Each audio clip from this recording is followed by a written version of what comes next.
Welcome to tasty fruit. పిల్లలకు ఏదైనా జబ్బు చేస్తే ఇంట్లో అంతా కంగారు పడిపోతాం. వెంటనే ఆసుపత్రికి తీసుకెళ్లడం, వీలైనంత త్వరగా జబ్బు తగ్గాలని కోరుకోవడం. అయితే డాక్టర్ దగ్గరకు తీసుకెళ్లడమే కాదు, మందులను జాగ్రత్త చేయడం, వాటిని సరైన మోతాదులో ఇవ్వడం కూడా చాలా అవసరం. ఎందుకంటే మందుల మోతాదుల్లో తేడాలు, పొరపాట్లు కొన్నిసార్లు పిల్లల ప్రాణాల మీదకి తేవచ్చు. తల్లిదండ్రులు తమ పిల్లలకు మందులు ఇవ్వటంలో సుమారు 47% వరకు తప్పులు చేస్తున్నట్టు ఒక అధ్యయనంలో వెల్లడైంది.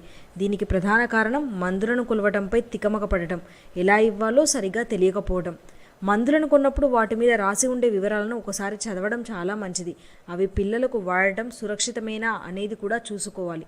సిరప్ల వంటి ద్రవ రూపంలోని మందులను చాలామంది చెంచాలతో కొలిచిపోస్తుంటారు. ఇది ఎంత మాత్రం మంచిది కాదు.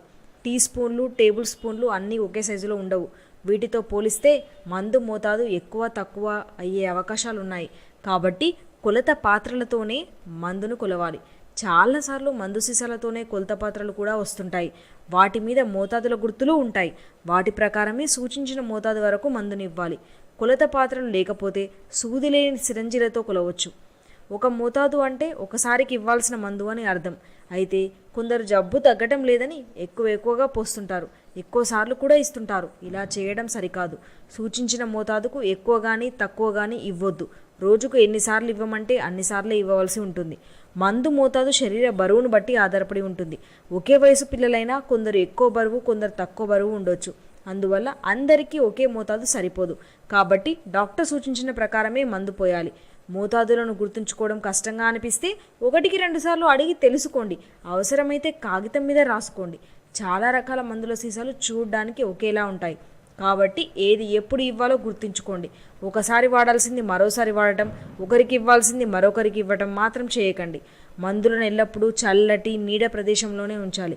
వాటిపై ఎండ వేడి పడకుండా చూసుకోవాలి. కొన్ని మందులను ఫ్రిడ్జ్లో పెట్టాల్సిన అవసరం కూడా ఉంటుంది. అందువల్ల మందులపై సూచించిన విధంగా జాగ్రత్త చేయండి. అలాగే పిల్లల చేతికి అందకుండా చూసుకోండి. కొందరు జబ్బు లక్షణాలు తగ్గగానే మందులు ఆపేస్తుంటారు. ఇది ఎంత మాత్రం మంచిది కాదు. డాక్టర్ సూచించినవన్నీ రోజులు తప్పకుండా మందును వాడాలి. మందులు వాడుతున్నప్పుడు ఒకవేళ వాంతి, వికారం వంటివి కనిపిస్తే తమకు తామే మందులు ఆపేయకుండా డాక్టర్ను సంప్రదించాలి. డాక్టర్ మందును మార్చడమో లేదా మోతాదును తగ్గించడమో చేస్తారు. Thank you viewers for watching our videos. Please subscribe our tasty fruit channel.